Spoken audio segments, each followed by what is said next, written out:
Mga kapuso, isa ng super typhoon ang bagyong Pepito. Naunang sinabi ng Pag-asa na posibleng maglandfall ito sa Catanduanes ngayong gabi o bukas ng umaga. Asahan din pong malalakas sa ulan, hangin at daluyong o storm surge sa labas ng landfall point ng bagyo. Ayon sa Pag-asa, potentially catastrophic at life-threatening o lubhang mapaminsala at may banta sa buhay at kaligtasan ang maging sitwasyon sa northeastern Bicol region.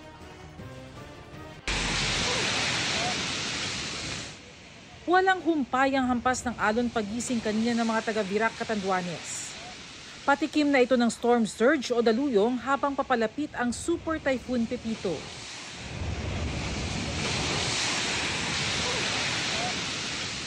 Kahit ang fire truck na ito na nag-ikot para palikasin ng mga residente, halos lamunin ng rambuhalang alon. Habang may panahon pa, mas makakabuting lumikas na lang po tayo. May truck ding napaatras. Nakararanas na ng malakas na ulan sa Catanduanes na nagpatupad na ng total power shutdown bilang pag-iingat. Sa tala ng DSWD hanggang nitong tanghali, mahigit 9,000 pamilya o mahigit 31,000 individual sa Catanduanes ang lumikas. Nagngangalit din ang alon sa Legazpi, Albay kaninang umaga. Nagbaha na sa Legazpi City Boulevard dahil sa daluyong. 6 AM pa lang. Dali na sa motor! Sa Tiwi, Albay, kinatakot ng mga residente ang mabilis na pagragasa ng tubig. Sa isang kapilya na may nakaburol pa, binuhat at inilipat ng mga kaanak ang kabao. Mabilis na tumaas hanggang binti ang baha at pumasok pa sa ilang bahay. Sa Polanggi, napuno ang isang mall doon ng mga taong lumikas para hindi mapuruhan ng bagyo. Malalaki rin ang alon sa dagat sa baybay ng Sangay sa Camarines Sur. Sinabing force evacuation sa pilitan. Nagpunta na kami dito, pinaliwanag na namin na force evacuation na tayo. Kasama ang barangay San Isidro sa bahaing lugar sa Daet, Camarines Norte. Nagbahay-bahay na ang mga otoridad para piliting lumikas ang mga residente. Ikalawang araw na raw nilang pinuntahan ang tirahang ito. Ngayon din po. Hindi mo na po, wala na po nga ayusin. May sasakyan na po kaming kasama ngayon para lahat po ng abutan namin dito, isasama na talaga namin. Sa huli, napilit ang ginang na lumikas na. Kaya kami ganito kasi minsan kapag kasagsagan na po ng bagyo, saka po sila nanghihingi ng rescue. Ang baha po talaga doon ay nalagpas tao. Mahirap na po mag-rescue. Ang pamilya ni Aling Aurora ayaw sanang lumikas dahil mas komportable raw sa bahay. May mga palay kami dyan, may mga hayop. Ay kailang sabi po ng yung forced evacuation po, kaya susunod na lang po. Nagpasya si Aling Aurora na makitira muna sa bahay ng kaanak sa bayan.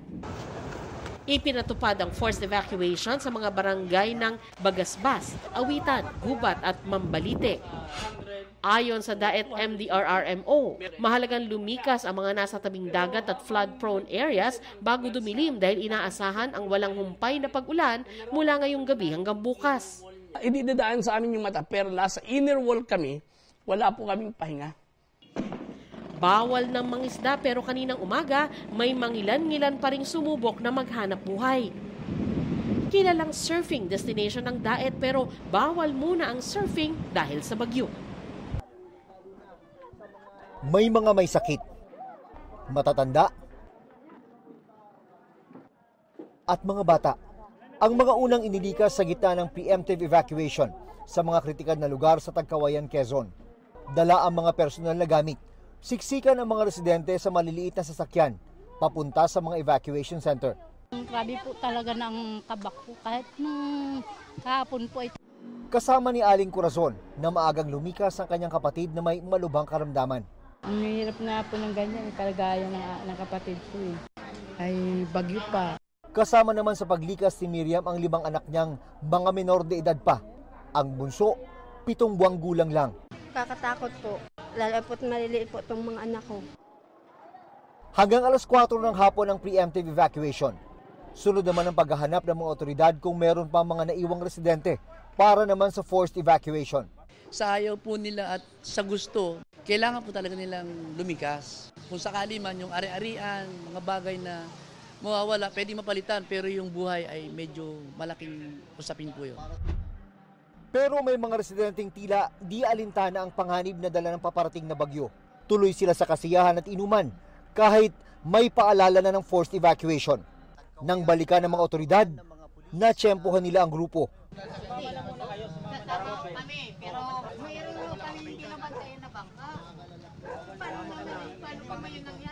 Paano nyo pa mapapagtanggol yung kagamitan nyo kung lasing na kayo? Wala namang panic buying, pero kapansin-pansin ang mahabang pila sa mga ATM. Inunahan na namin yung ano.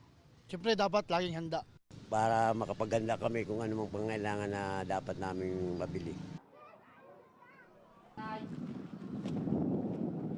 Sa Barangay Poblacion 3, Laurel, Batangas, sariwa pa sa paligid ang bangungot ng bagyong Christine nitong Oktubre. Tambak ang putik at mga punong kahoy na pinutumba at inanod ng baha. Ang mga pulis, pinakikiusapan na ang mga residente lalo na yung katabi ng Bugaan River na lumikas. Okay lang po para sa kaligtasan po namin. Nakakatakot siya pag hindi kami kasi malapit na kami sa ilog. Preemptive evacuation po. Preemptive. Para po hindi na po mangyari yung katulad na nangyari ito nung nakadaan sa bagyong Christine. Itong Bugaan Bridge dito sa Batangas ang winasak noon ng bagyong Christine nung manalasa siya dito sa probinsya ng Batangas. Ngayon, itong Barangay Bugaan sa Laurel ang ibinabantayan ngayon ng mga otoridad para sa posibleng epekto naman ng bagyong Pepito dahil kung tutuusin ngayon pa lamang bumabangon ang mga taga rito. Ang mga pontoons na nagsilbing temporary bridge matapos mawasak ang tulay, tinanggal muna ng mga taga-Philippine Coast Guard Southern Tagalog para hindi madala ng tubig sakaling bumaha na naman. Mag-iisang buwan pa lamang nang manalasa ang bagyong Christine sa Batangas. Marami sa mga bahay may lupa pa galing sa nakaraang pagbaha. Si Rio Sawana Kalilikas. Nung bagyong Christine, lampas tao ang baha sa kanilang bahay. Kakalinis lamang nila baka back to zero na naman kung tatamaan ng bagyong Pepito. Sa Diyos na lang po kami nananalig na sana nawa ay lumihis. Huwag nang tumama dito sa Kalupat para po pare-parehong ligtas. Makikituloy muna sila sa kanilang kamag-anak. Sa isang eskwelahan naman sa Barangay Asis, nasa 40 pamilya o mahigit 200 mga residente ang doon na magpapalipas ng bagyo. Bandang alas 8 kaninang umaga, nagsimulang maramdaman ang bagyong Pepito sa Eastern at Northern Samar. Alas 11:30 Sabado ng umaga, ramdam na dito sa bayan ng Palapag, Northern Samar ang epekto ng bagyong Pepito. Kaya naman, dahil sa lakas ng ulan at hangin, ilan sa mga puno ang natumba na at nakahambalang na sa daan. Sa bayan ng Pambuhay, nagtumbahan ang mga puno ng saging, pati mga yero na nagsilbing bakod sa isang construction site. Nakahambalang sa daan ang ilang palapa ng niyog na nilipad ng hangin. Ilang bahagi ng Katarman ang nawala ng kuryente pero nabalik naman agad kinahapunan. Kagabi pa lang, nagsagawa na ng forced evacuation ang DRRMO sa Eastern Samar, lalo na sa mga nasa coastal at low-lying areas. Ayon sa Eastern Samar PDRRMO, nasa 1,000 pamilya ang sapilitang inilikas, gaya sa bayan ng Canavid. Mga 3 o'clock nandito na sila. Dahil yung Barangay Rawis talaga, flood-prone area dyan. At saka coastal area facing Pacific Ocean. Kabilang din sa inilikas ang mga hayop. Para hindi safe siya. Tapos baka kasi natatakot. Tsunami na kuan nga na tubig. Umaapaw sa kuan dito sa kalsada. Sa Northern Samar, mahigit 7,000 pamilya ang inilikas simula pa kahapon. Wala namang naitalang landslide at baha sa probinsya. Isa-isa nang tiniklop ang mga billboard sa Metro Manila ngayong mahangin na sa labas. Sa Malabon, nakahanda na ang Disaster Risk Reduction and Management Office. Sa Maynila, nakahanda na ang rescue boats na gagamitin. Sinuspindi na rin ang lahat ng klase sa lahat ng eskwelahan ngayong gabi at bukas. Sa Quezon City, nilinis na ang mga kanal para hindi maging dahilan ng pagbaha. Apela naman ng MMDA, LTO at LTFRB kung hindi importante ang lakad, huwag nang lumabas ng bahay. Si DILG Secretary John Vic Remulla muling nakiusap sa mga nasa coastal areas na magsilikas na. Hindi raw ito biro. Hinihikayat din niya mga local chief executive na maapektuhan na suspindihin ang pasok all levels sa Lunes. Sa news forum kanina, sinabi ng Office of Civil Defense na naghahanda sila sa worst case scenario. Mas maganda na yung sobra ang paghahanda kaysa magkulang. Posible rin daw umabot ng 3 metro ang storm surge. Ang Pag-asa patuloy na nakabantay kung saan magla-landfall ang Super Typhoon Pepito. Kung titingnan natin tong area of probability, we're not ruling out the possibility ng landfall scenario dito sa may bandang eastern coast ng Camarines Sur or Albay sa parehong oras. Ibig sabihin, posibleng dito talaga sa Catanduanes. Mga kapuso, patuloy pong lumalakas ang Super Typhoon Pepito habang tinutumbok ang northeastern Bicol. Signal number 5 na sa Catanduanes at northeastern portion of Camarines Sur. Signal number 4 naman sa Camarines Norte, northern at southeastern portions ng Camarines Sur at northeastern portion ng Albay. Signal number 3 sa Polillo Islands, northern at eastern portions ng mainland Quezon. Natitirang bahagi ng Camarines Sur at Albay. Northern portion ng Sorsogon at malaking bahagi ng Samar. Signal number 2 sa southern portion of Isabela, Quirino, Nueva Vizcaya, Ifugao, Benguet, La Union, Pangasinan, Aurora, Nueva Ecija, Bulacan, Tarlac, Pampanga, Zambales at Bataan. Pati sa Metro Manila, Cavite, Rizal, natitirang bahagi ng Quezon, Laguna, Marinduque, natitirang bahagi ng Sorsogon, Burias Island at Ticao Island. Central portion ng Eastern Samar, northern portion ng Samar at natitirang bahagi ng Northern Samar.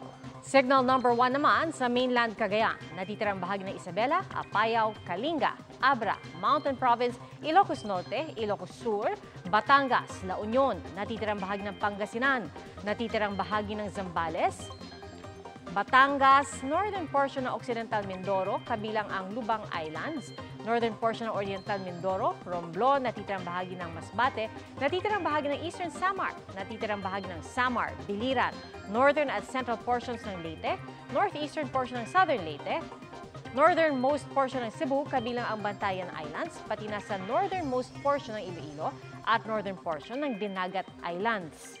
Huli pong namataan ng Bagyong Pepito 120 kilometers silangan ng Virac, Catanduanes. May lakas na 195 kilometers per hour at bugso ng hangin na aabot hanggang 240 kilometers per hour. West-northwest ang galaw nito sa bilis na 20 kilometers per hour.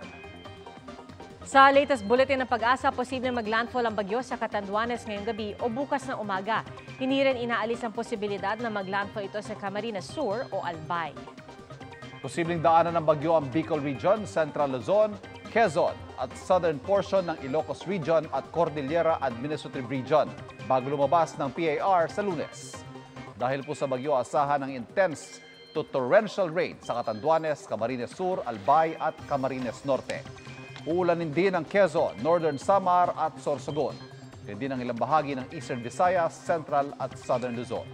Sa rainfall forecast ng Metro Weather, asahan ng matitinding buhos ng ulan sa halos buong Luzon sa buong maghapon. Kaya maging alerto po sa banta ng baha at pagguho ng lupa. Kalat-kalat na ulan naman ang mararanasan sa Visayas at Mindanao. Posible rin ang light to intense rains sa buong Metro Manila.